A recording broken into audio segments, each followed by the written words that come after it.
বাংলাদেশের শিক্ষা পলিসির নীতিমালা নীতিমালা নয়, এটা একটা ভার্সিটি খেলা। কারণ এই শিক্ষা নীতিমালায় আমাদের কোনো রাষ্ট্রীয় মর্যাদা হবে, আমাদের কোনো আইন নাই। আইনের মাধ্যমে শিক্ষকদের মর্যাদা দিতে হবে এবং তাদের রাষ্ট্রের অধীনস্থ এবং প্রাপ্যতা তাদেরকে দিতে হবে।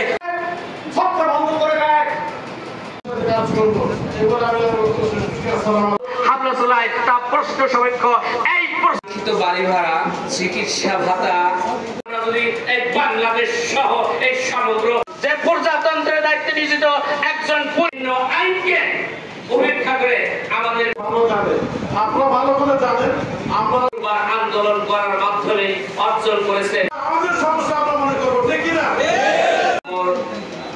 শিক্ষক সমাজ আজকের সবার সম্মানিত সভাপতি শিক্ষক সমাজের রয়েছে রাষ্ট্রীয়ভাবে শ্রেণীকক্ষে এখানে সরকারি বলতে চাই বাংলাদেশে একটা সমাবেশ আমরা অবজার্ভ করেছি। আমরা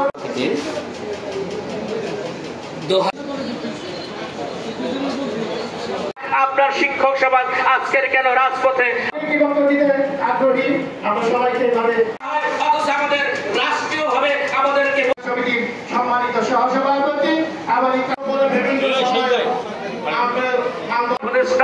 আপনার শিক্ষক সমাজ আজ রাজপথ আজকে জেগে গেছে। এখন তাদের আর মাধ্যমিক শিক্ষক সমিতির সম্মানিত সভাপতি